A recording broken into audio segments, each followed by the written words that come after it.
thank you, Alan, for joining us this evening. This evening we have Alan Salazar, a storyteller, a writer, a cultural educator, a tribal elder in the Chumash and Tataviam Native American lineage. So can we start off by talking about your lineage and just sharing a bit of who you are and where you come from and all that good stuff? Sure.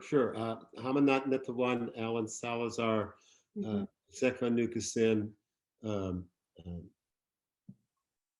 Chugoyanga, and Tapu Nukasin. Hello, I'm Alan Salazar. I was born in the village of Pasekva, what we now call San Fernando, California.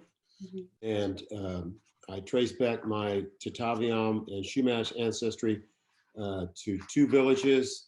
The village of Tapu, which is Tapo Canyon in Simi Valley, and the village of Chugoyanga, which is a Tataviam village in Santa Clarita. Magic Mountain was actually built over. So I get my Chumash Tataviam ancestry, my Native American ancestry, from my father's side of the family. So this is my pop right here when he was a young man. He was in the Marines, fought World War II at Saipan and Okinawa. This is my pop later on in life. Worked in construction all his life, and literally was working right up until before he passed when he was 78 years old. So, but my grandmother, my aunts and uncles, when I go to schools, I usually show this picture. My great-grandfather Antonio, this gentleman right here, my great-grandfather Antonio Maria Ortega was born in 1849. So it kind of puts into perspective how fortunate and lucky I am to be here. My great-grandfather was born during the bounty system. So his parents, my great-great-grandparents, had survived the mission period.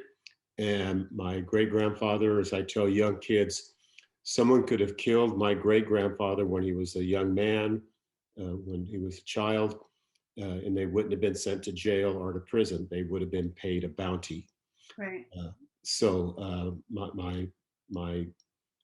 my ancestors, going back to my great-grandparents, my great-great-grandparents, and even my third and fourth great-grandparents, survived one of the most horrendous times in American history.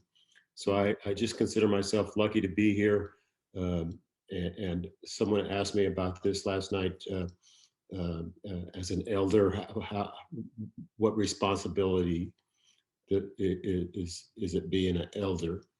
And an elder is not someone that's just 60 years or older. An elder is a respected tribal member. And I take that responsibility very seriously. And I, for the most part, just about everything I do, I do it with the attitude that I'm representing, my parents, my grandparents, my great-grandparents, my tribes, and I try and do it in a respectful way, in a good way. And I always give two examples, two references of that. One, when I was 2 years old, we left San Fernando, where my indigenous ancestors are from, and we moved to Hanford, California, where my mom is from. And my mom is Portuguese and English, and Hanford is especially in the 50s and 60s, was mostly a Portuguese dairy farming community about 30 miles south of Fresno. And we lived on the edge of town, so we had a couple acres with horses and chickens and ducks, and my pop wanted us to learn how to ride and live a country life as opposed to living in San Fernando that was starting to become more urban. And there were two widow ladies, and both of them, Mrs. Harper and Mrs. Taylor. They lived. Mrs. Harper lived right next door to us, and Mrs. Taylor about 3 or 4 houses down. And I, as a young boy, 4 or 5 years old, 6 years old, I would on a Saturday go out to play, and lots of times I'd wind up at either Mrs. Harper or Mrs. Taylor's kitchen, having a glass of milk and eating some homemade cookies, a homemade slice of apple pie. They were both excellent bakers. And I enjoyed hearing stories about early Hanford, about their childhood. Mm-hmm. My father was a storyteller. Yeah. I don't think he realized it, but he was a storyteller, and I dedicate my first book, to my pop. And that line I put in there, all of my brothers and sisters uh, had this experience with our pop.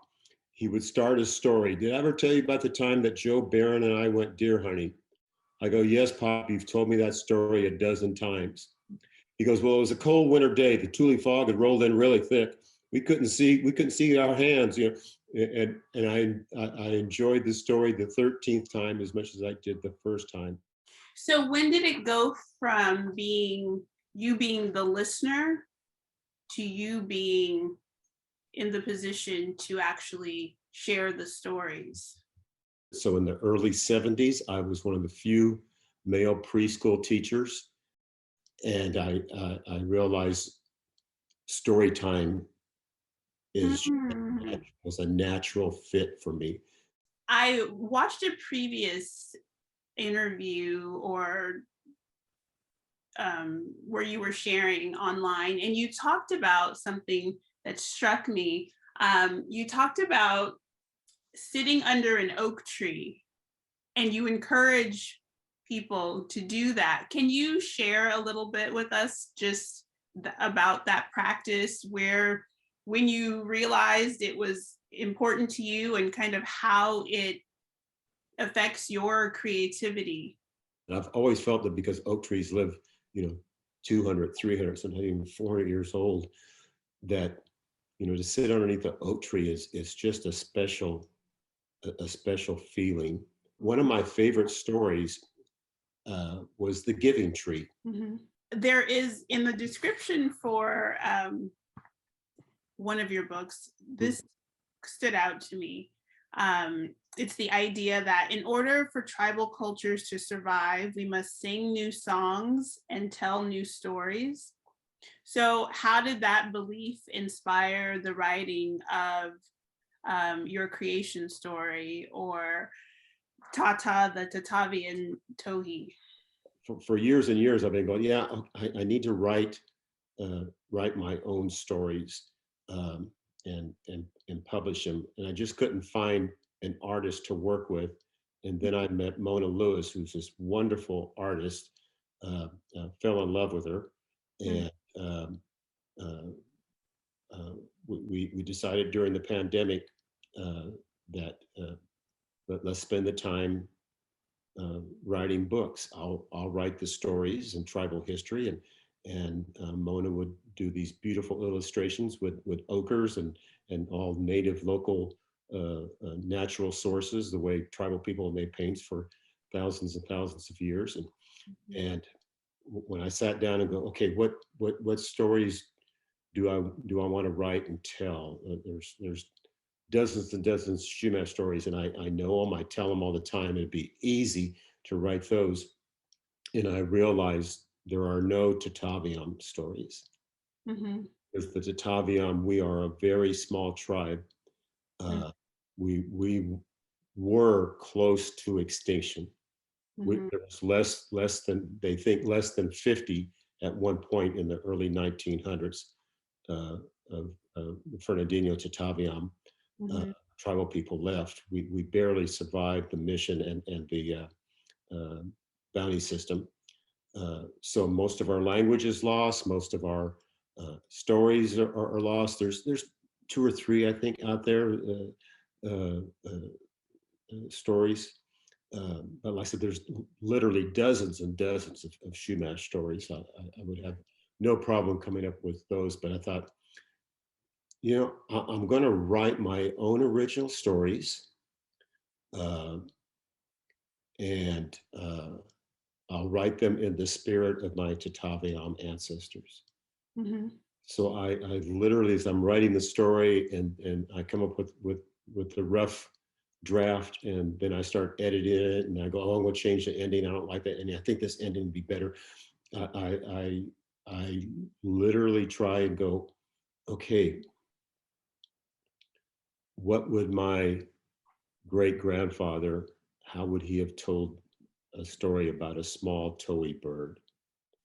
So I wrote the first two books because there are no Tataviam, and I tried to write them as best as I could in the spirit of what my Tataviam ancestors, if I had lived 500 years ago, what type of stories would they have been telling around the fire? Like, what does it actually look like for you to do that? Kind of goes back to that sitting there underneath the oak tree, and my Tata the Tataviam toy is a perfect example of that. I was working at the Santa Susana Field Lab, which is in Simi Valley, 2,800 acres of pristine land and the foothills there above Simi Valley. It's where we tested most of our rocket engines for our space program, and it's a highly contaminated site. So for 6 years, I worked with biologists, um, um, botanists, geologists, environmental scientists, nuclear scientists, as they collected soil samples to see what kind of contamination was in the soil. There's no hunting on the 2,800 acres. So there's mountain lions, there's bobcats, there's deer, there's coyotes. The bird population is tremendous. And I became fascinated with this little bird just sitting in between, taking soil samples, sitting underneath a tree, sitting there around the brush, the coyote brush, the coastal sagebrush, and watching this little bird that's a little bit bigger than a sparrow hop. And I'm going, okay, being a little bit of a smart aleck, my thought was, if I was a towhee, I would be the type of towhee that would want to fly real high, because I never saw them fly high. They stayed in the brush. And if I was a towhee, I would be the type of towhee that I would go to fly, and I'd be around all my towhee friends, and I'd fly up 100 feet, and all my towhee friends would be on the ground going, Alan, Alan, get back down here. What are you crazy? We don't fly that high. What's up? Right. And from literally that going, if I was a towhee, I'd be the one that would be pushing the limits. Okay. And I'm sure there are towhees like that. Within the nature of all of us. It doesn't matter if you walk on 2 legs, if you walk on 4 legs, if you have wings and fly, there's always ones that push a little bit farther, or a little bit more curious than the rest of the herd.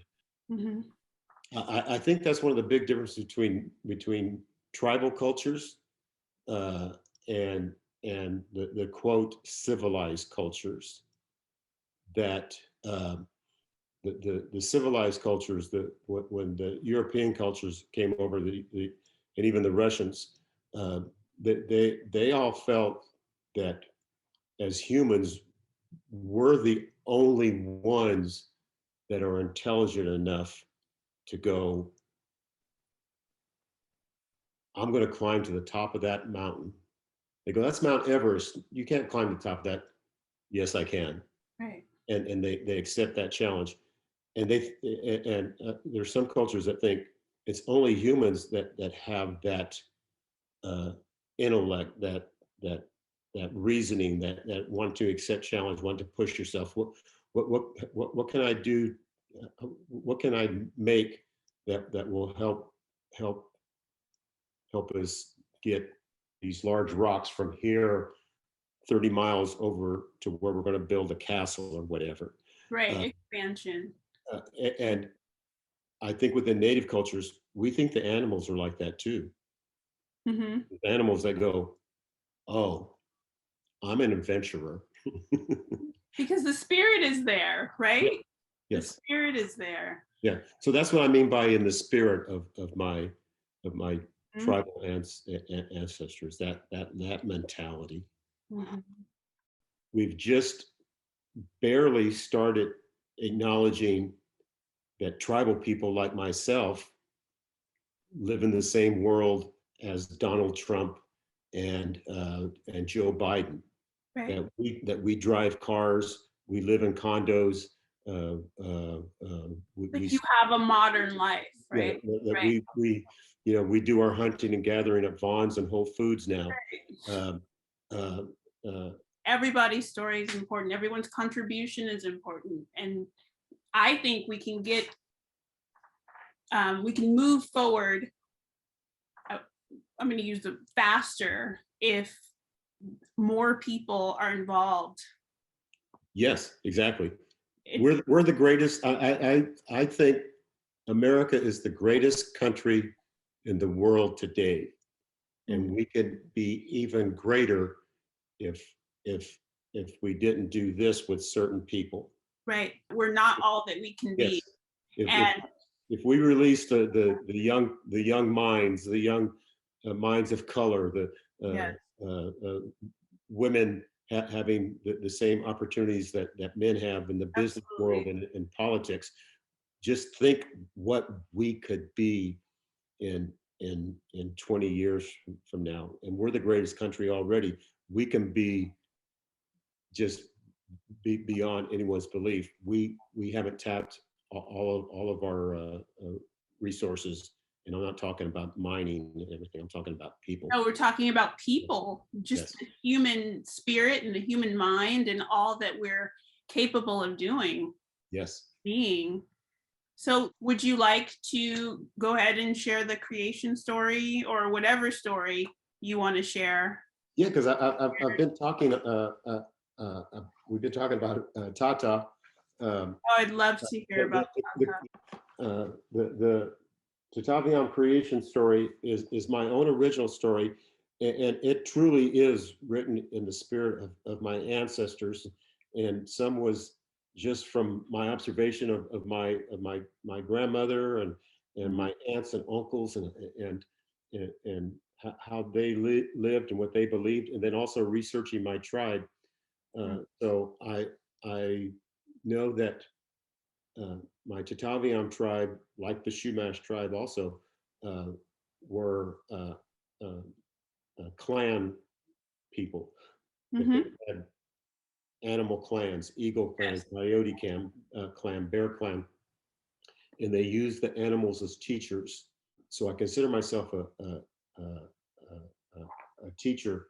So I think where America makes a mistake in their education system is that we believe as parents that the third grade teacher that we're sending our third grader to school to that year, that third grade teacher is going to teach our son or daughter everything that she or he needs to learn that year. And in the tribal culture, we believe that everyone was a teacher. Everyone in the village was a teacher. Right. We all have our own gifts, our own strengths. There's things that you are 100 times better at than I am, and that's what the spirit of the Tataviam creation story is written in. This is how the story starts. The Tataviam had clans. Tatavia Bokiki Chawanka Kach. The animals were our teachers. Yeye Namo Shinyo Na Tavo Ninium. The animals gathered and they made the people.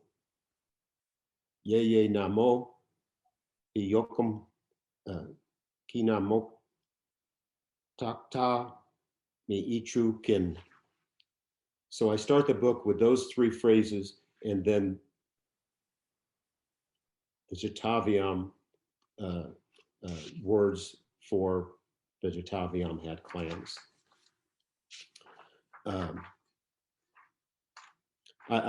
We set this story in the village of Chugoyanga, where my ancestors came from, along the Santa Clara River. The Tataviam animals meet in a cave, and we set that cave as Bower Cave. Bower Cave was important to the Tataviam people in the early 1900s. Some young boys were out exploring, and they found this cave. The cave is located about 3 or 4 miles west of I-5 and just a little bit north of 126, Highway 126, which both of those were just little roads. When these young boys found this cave, and in that cave were hundreds of Tataviam artifacts, traditional ceremonial headdresses, baskets, tools, points, and they all got removed, and they're back in, most of them are back in a museum on the East Coast. So that's why I said it in Bower Cave. Long, long ago, there were no people living in the Tataviam territory. For thousands and thousands of years, only the animals and plants lived in Tataviam territory. In those days, the animals had a great council, the Tataviam Council of Animals. This council consisted of bear, eagle, deer, lizard, turtle, raven, spider, and coyote. It was the first meeting of the year, the first day of spring. The council met at a sacred cave in the mountains just north of the Santa Clara River. It's known today as Bower Cave. Bear had just awoken from his winter sleep. During his hibernation, he'd had a dream. He dreamed of a new creature that stood and walked on 2 legs. Bear had heard from his cousins way up north that there were creatures the polar bears called people. And Bear knew he was dreaming of the Tataviam people. Bear called the council of animals together to decide what the Tataviam people would look like and how they would survive. That's one of my favorite pictures because yeah, it's just beautiful. The bear is just incredible. It really is. It's so and that young Tataviam man right there with that stern, serious look on his face. That is me at age 15 or 16. So that picture is actually based on a photograph of you? Yes, of me. Oh, wow, that's amazing. Each member of the council wanted the Tataviam people to look like them. Coyote was especially proud of his appearance, and he thought his eyes, his ears, even his tail would look great on the Tataviam people. Coyote argued with all the other animals about every little thing, and this great debate went on and on and on. Eagle said, since the Tataviam people will stand on 2 legs, their feet are very important. Coyote naturally suggested paws for their feet. Spider said maybe the Tataviam people should have 4 feet and 4 hands. And all the animals said no at the same time.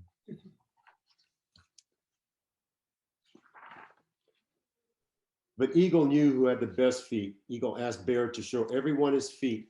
And when the other animals saw the feet of Bear, they all said the Tataviam people should have feet like Bear. Well, everyone except Coyote. Coyote said the Tataviam people should have yellow eyes like mine. This young woman that this painting is based on is from the Ortiz lineage. Desiree is a beautiful young Native woman who also has Hawaiian ancestry and is a traditional Hawaiian dancer. Lizard agreed, because Lizard has yellow eyes. That's my grandson looking at the lizard. But all the other animals thought brown eyes like deer were better. Well, everyone except Coyote.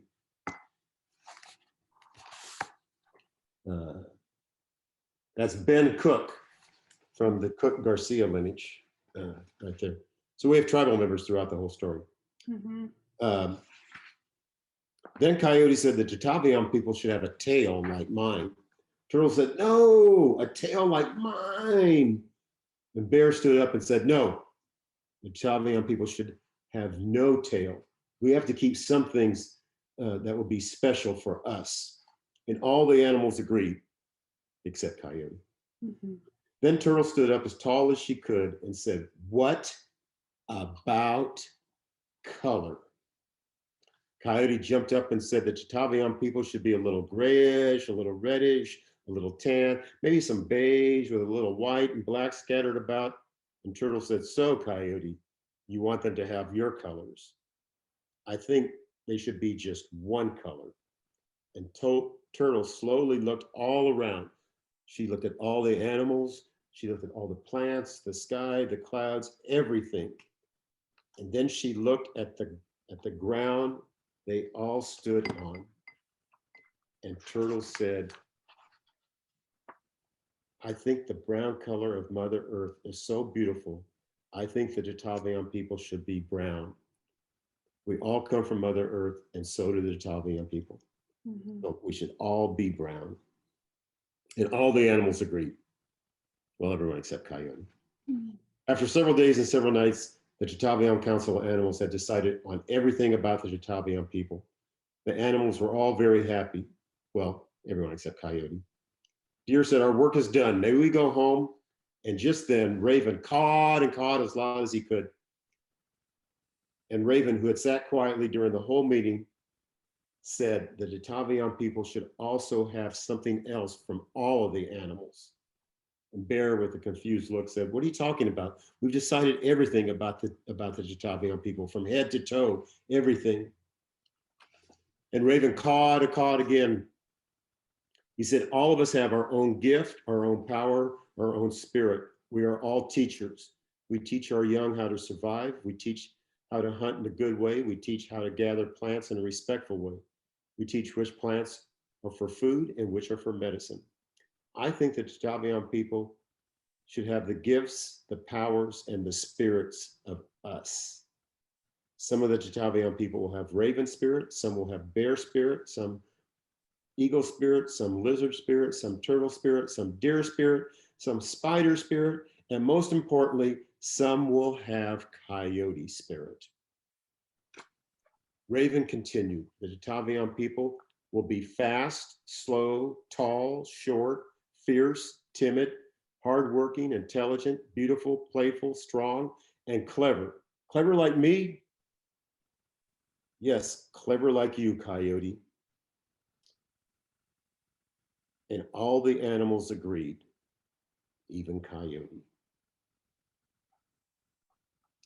So now you know who created the Tataviam people and why we still respect all the animals. They are all teachers and we can learn from all of them. Every one of us has our own gift, our own power, our own spirit. We are all connected to Mother Earth. We all need each other to survive. Some people believe that the first Tataviam people were actually over 20 feet tall. But that's a story for another day, maybe another book.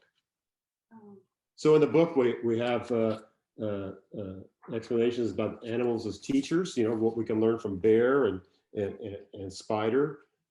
There's Tataviam history in here. But one of the most important things, plants like soaproot, is how Mona Lewis made all the illustrations and all the paints and all the drawings, her palette that she made. How most of these are made from ochres from Tataviam territory, a few from Chumash, one or two from the state of Washington that we had to barter and trade for. But the artwork is very unique. And as I mentioned earlier, I met Mona Lewis and fell in love with her. So this is Mona. You can see I'm way out of my pay scale there.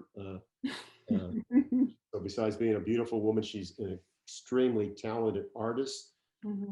And we discussed making books for several years before we actually started making them. And a lot of the discussions were around both of us connecting to our tribal roots. Right. So Mona is that stereotypical European American that has English and Scottish, some Norwegian and Eastern European Jewish ancestry. You know, like the Europeans that for thousands of years intermarried and migrated from here to there, then over to America, and we realized that both of us are fascinated with not our recent cultural history, but our ancient cultural history. Mm-hmm. So I say this all the time. My ancestors, my Tataviam Chumash ancestors, lived a tribal lifestyle 300 years ago. Mona's ancestors, which were also some of my mom's ancestors, I have some English ancestry, Mm-hmm. lived a tribal lifestyle 3,000 years ago, maybe about 2,500 years or 2,000 years ago. But all of us, it doesn't matter where your ancestors are from, Right. all of us at one time were tribal people. Right. I can't be too angry, too judgmental of the bounty system of early American history and their treatment of Native peoples, because I have some English ancestry, I have some Portuguese ancestry. So as a Native person, what I want and hope for is that our true history is told.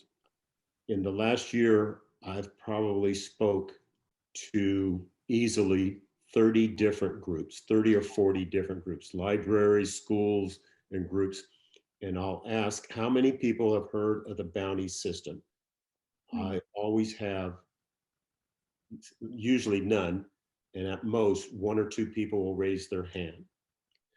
I don't want to blame anybody for the bounty system. Mm-hmm. That happened 150 years ago.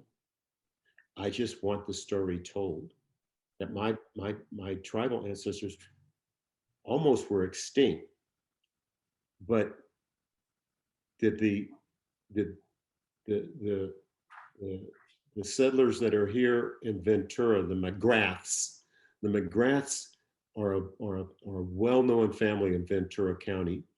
The McClays are a well-known family in San Fernando. I am not mad at the McClays.